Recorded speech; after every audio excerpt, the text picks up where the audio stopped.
اگر کام کرنا ہے تو کسی بھی عالم کو، جو داعی ہو، مبلغ ہو اور اپنے کام کو پھیلانا چاہے، بڑھانا چاہے، امت میں منتقل کرنا چاہے اور کام کے ساتھ مخلص ہو، تو اس کو مہمان نواز ہونا چاہیے، اس کا دسترخوان وسیع ہونا چاہیے، دسترخوان اس کا کبھی بند نہیں ہونا چاہیے، مہمان نوازی اس کی رگ رگ میں ہو۔ اگرچہ مہمان نوازی کی بنیاد کوئی خاص مقصد نہیں ہے، رسول اکرم صلی اللہ علیہ وسلم کا ارشاد ہے، من کان یؤمن باللہ والیوم الآخر فلیکرم ضیفہ، جو شخص اللہ کو مانتا ہے، قیامت کو دن کو مانتا ہے، اس کو چاہیے اپنے مہمان کو عزت دے، مہمان کو عزت دے۔ مہمان آنے والا مہمان ہوتا ہے، کافر ہو، مسلمان ہو، بدعتی ہو، سنی ہو، جو بھی ہو، آنے والا مہمان مسلمان ہو یا کافر، اہل سنت و اہل بدعت، صالح ہو یا فاسق، موافق ہو یا مخالف، مہمان ہونا کافی ہے، اس کا اکرام کرے۔ لیکن جس نے کام کرنا ہے اس کی مہمان نوازی معیاری ہونی چاہیے۔ مہمان نوازی معیاری ہونے کا معنی یہ نہیں کہ دسترخوان پر آپ 50 کھانے لگائیں، جو استطاعت ہے، جو ہمت ہے، جو توفیق ہے وہی ہو، لیکن مہمان نوازی کا اہتمام کریں، دسترخوان کا اہتمام کریں۔ مرکز اہل سنت والجماعت سڑک کے اوپر ہے، آنے والے مہمان کسی وقت بھی آ جاتے ہیں۔ میں اب بھی علماء کرام سے گزارش کروں گا، آپ تنقیدی نگاہ سے مہمان خانے چلے جائیں، اب بھی آپ مہمان خانے کی فریج کھول کے دیکھ لیں تو آپ کو مہمان کے لیے کھانا ضرور ملے گا، کیونکہ جب میں وہاں تھا میں اس کا اہتمام کرتا۔ خود میرے اپنے گھر میں ایک فریج اور ایک فریزر، یہ فریزر ہر وقت ایسے رہتا کہ جس میں مہمان کے لیے کھانے ہوتے، اور میں آنے والوں سے، مہمانوں سے کہتا مجھے 10 منٹ پہلے آپ اطلاع دے دیں، 50 بندوں کا کھانا لے لیں، ہم نے روٹی لانی ہے، باقی سب کچھ گھر تیار پڑا ہوا ہے۔ یعنی بعض باتیں ایسی ہیں شاید آپ کے لیے اس دور میں یقین کرنا مشکل ہو، جو باتیں میں کہہ رہا ہوں۔ میں اپنے گھر والوں سے کہتا دیکھیں ہم دیہاتی ہیں، ہم ذمہ دار ہیں، اور آنے والا بندہ سمجھتا ہے کہ مولانا محمد الیاس گھمن ذمہ دار ہیں، ان کے پاس بھینسیں ہیں، ان کے پاس دودھ ہے، لیکن یہ موسم جو گرمی کا، ان کو نہیں پتہ کہ اس وقت بھینسیں دودھ نہیں دیتی یا کم دیتی ہیں، تو میں دودھ خرید کے گرم کر کے پھر اس کو ٹھنڈا کر کے بوتلیں ڈال کر فریزر میں رکھ دیتا تاکہ اس وقت آئے تو ان کو دودھ مل سکے، لسی رکھ لیتا تاکہ ان کو لسی مل سکے۔ یہاں وہ آج کی مجلس میں علماء موجود ہیں جو میرے لیے میرے کہنے پر، یعنی مکئی کا آٹا مانسیرے سے بھجواتے، میں وہاں سے منگواتا اور اپنے گھر میں رکھتا، ساگ تیار کر کے رکھتا، مکھن تیار کر کے رکھتا کہ اگر اس موسم میں کوئی مہمان آئے سردی میں تو اس کو مکئی کی روٹی ملے، اس کو مکھن ملے، اس کو ساگ ملے، اس کو لسی ملے، اس کو احساس ہو میں کسی گاؤں کے اندر گیا ہوں۔ گاؤں والوں کو گاؤں والے کھانے دینے چاہیے، اور میں گھر سے پکوانے کا اہتمام کرتا۔ میں اس لیے کہتا ہوں اگر آپ حضرات نے کام کرنا ہے تو پھر سیکھیں، مہمان نوازی سیکھیں، دسترخوان کو وسیع رکھیں، اور آج بھی بحمد اللہ تعالی آپ اس بات کے گواہ ہیں، کسی وقت بھی آپ مرکز تشریف لائیں تو آپ اندازہ فرمائیں گے کہ مرکز کس طرح آپ کی مہمان نوازی کرتا ہے۔ تعارف شرط نہیں ہے، عالم ہونا شرط نہیں ہے، اپنا ہونا شرط نہیں، آپ آ کر دیکھیں، مہمان نوازی ہوتی ہے۔ اگر کام کرنا ہے تو پھر آپ کو مہمان نوازی کرنی پڑے گی، دسترخوان وسیع رکھنا پڑے گا، وگرنہ کام نہیں ہوگا۔ میں پاکستان میں تھا تب بھی ایسے تھا، آج اگر میں استنبول میں ہوں تب بھی ایسے ہے۔ کوئی ایک مہمان بھی آپ کو شکوہ نہیں کرے گا کہ ہم محمد الیاس گھمن کے پاس استنبول گئے ہیں اور ہمیں اس نے کھانا نہیں کھلایا۔ میں نے پہلے دن سے اپنے گھر والوں کو کہا کہ دیکھیں کھانا، دسترخوان یہ ہوگا، دروازہ کھلا رہے گا، مہمان آتے رہیں گے، اللہ اپنی شان کے مطابق اجر عطا فرمائے۔ میرے گھر والوں کو ان نے اس معاملے میں مجھے کبھی مایوس نہیں کیا، اور یہاں رہ کر بھی جہاں لوگوں کو تعجب ہوتا ہے آنے والے مہمان کو کھانا گھر کا ملتا ہے، کوئی شدید تقاضا نہ ہو تو روٹی گھر سے ملتی ہے، چاول گھر پکتے ہیں۔ ابھی بھی آپ یقین فرمائیں کہ میں یہاں کے وقت کے مطابق 2 بجے بیان سے فارغ ہوں گا تو میرے پاس آنے والے مہمان ہیں، میں آپ کو واٹس ایپ پہ اب بھی میسج دکھا سکتا ہوں۔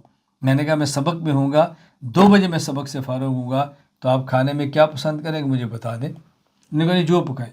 تو میں نے گھر والوں سے کہا آپ ایسا کریں کہ مہمان ایک ہے، 2 روٹیاں گھر کی بنا لیں، ساتھ ایک سبزی بنا لیں، اور ساتھ اگر مرغ ہے وہ بنا لیں تاکہ مہمان آنے والا، اور میں اگر قسم اٹھا کر کہوں تو اس میں حانث نہیں ہوگا، یہ اس آنے والے مہمان سے مجھے اگر 1 پیسے کا دنیاوی فائدہ یا توقع بھی ہو، ایک مزدور آدمی کیا دے گا جو خود مسائل کا شکار ہے، مجھے کیا دے گا؟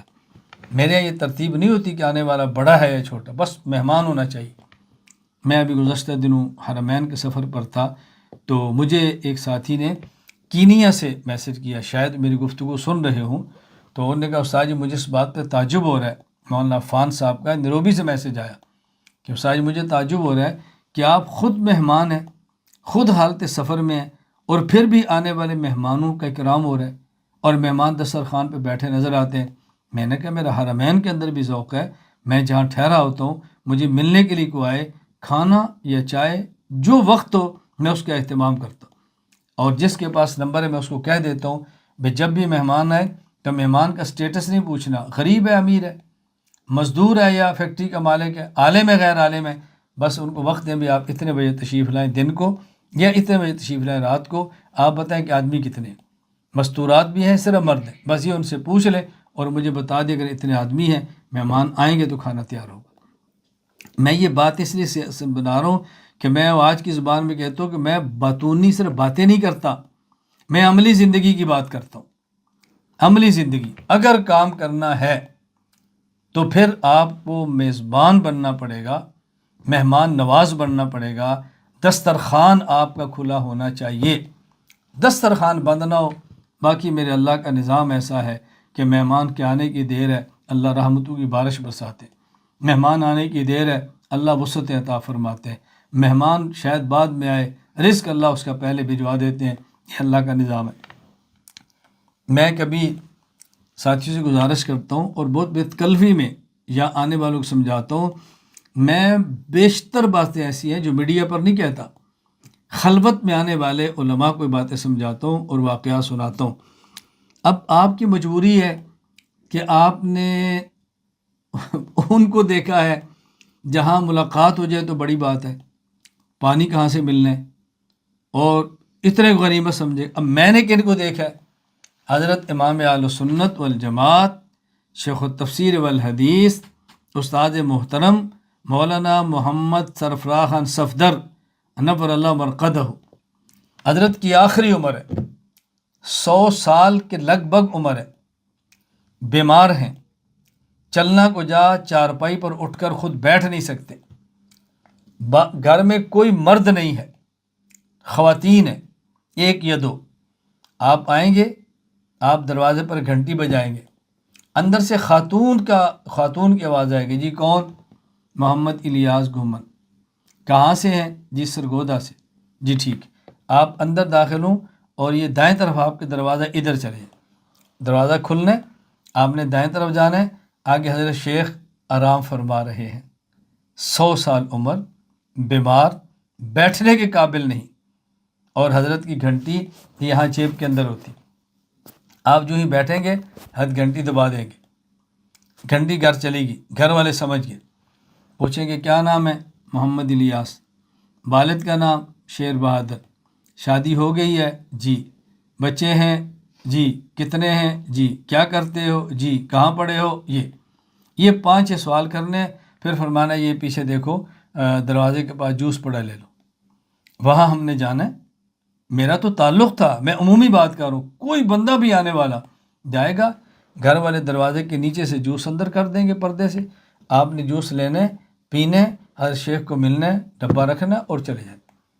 میں نے ان مشائخ کو دیکھا ہے 100 سال کے قریب عمر، بیماری اتنی کہ اٹھ کر بیٹھ نہیں سکتے، اور گھر کا ماحول ایسا، گھر میں مرد کوئی نہیں، صرف خاتون ہے، تب بھی آنے والا مہمان حیثیت کے مطابق مہمان نوازی سے لطف اندوز ہو کر جائے گا۔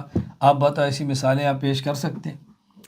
اب میں نے ان کو دیکھا ہے، ان کی مجلس میں رہ کے دیکھا ہے، اور میرے استاذ جن سے میں نے قرآن کریم حفظ کیا ہے، میں نے تقریباً 13 پارے تو اپنے والد صاحب رحمہ اللہ تعالی حافظ شیر بہادر صاحب سے حفظ کیے۔ نبینے تھے، میں نبینے باپ کا بیٹا ہوں، اور میں اس کو علی اعلان کہتا ہوں کہ اللہ کا کرم ہے کہ میں نبینے باپ کا بیٹا ہوں۔ اور میرے والد صاحب فرمایا کرتے تھے، اللہ میری آنکھیں نہ لیتا آج میرے پاس دین نہ ہوتا، میں پورے خاندان کی طرح بے دین ہوتا، اللہ نے آنکھ لی ہے، خدا نے ہمیں دین دے دی ہے۔ تو یعنی مجھے تعجب ہوتا ہے، ہمارے حفظ کے استاد، اللہ ان کو صحت عطا فرمائے، اللہ ان کی حفاظت فرمائے، آج کل وہ بیمار ہیں اور اسلام آباد میں ہیں، اللہ ان کو صحت دے۔ تو میرے استاد درجہ حفظ کے، آپ اندازہ فرمائیں، ہم مسجد میں سوتے، مسجد میں پڑھتے، مسجد میں دسترخوان لگتا، 2 طالب علم صبح اور 2 شام، ہم محلے میں جاتے، ایک کے پاس ایک ڈول ہوتا جس میں سالن، اور ایک کے پاس ایک چھابا ہوتا جس کے اندر روٹیاں۔ اب اس ڈول کے اندر دال، اسی میں ساگ، اسی میں کڑی، اسی میں گوشت، اسی میں آ رہا ہے، اور جب دسترخوان لگتا تو آپ یقین فرمائیں کہ ہمارے استاد قاری محمد عبداللہ کشمیری دامت برکاتہم وہ ہمارے ساتھ دسترخوان پر بیٹھ کر کھاتے۔ اب مجھے حفظ کا استاد ایسا ملا ہے کہ جو محلے سے ہمارا مانگنے والا کھانا ہمارے ساتھ بیٹھ کے کھاتے، اور ہمیں مفسر اور محدث اور فقیہ ایسے ملے ہیں کہ جن کے مہمان نوازی اس درجے کی تھی۔ تو یہ بنیاد سے رگ رگ میں شامل ہے۔ میں ہی گزارش کیوں کرتا ہوں، اگر آپ نے کام کرنا ہے تو آپ کو مہمان نواز بننا پڑے گا، آپ کو دسترخوان وسیع رکھنا پڑے گا، یہ کام کا اصول ہے۔ جب میرے یہاں تخصص کر کے علماء تشریف لے جاتے ہیں تو میں کہتا ہوں بیٹا آپ سڑک پر مدرسہ نہ بناؤ، اگر سڑک پر مدرسہ بنانا ہے تو پھر یہ ذہن میں رکھو کہ آپ کے پاس دن کو بھی مہمان آئیں گے اور رات کو بھی مہمان آئیں گے۔ پھر آپ مہمان کو یہ نہیں کہہ سکتے کہ آپ دن کو آئے ہو تو رات کو کیوں نہیں آئے، آپ رات کو آئے ہو تو دن کو کیوں نہیں آئے۔ پھر رات دن آپ نے مہمان کو سنبھالنا ہے۔ آپ سنبھال سکتے ہیں تو سڑک پر مدرسہ بنائیں، اگر آپ نہیں سنبھال سکتے پھر سڑک کے اوپر مدرسہ نہ بنے۔ جب اس کا خیال رکھنا ضروری ہے۔ نمبر 2، مہمان نواز بنے اور اپنے دسترخوان کو وسیع رکھیں۔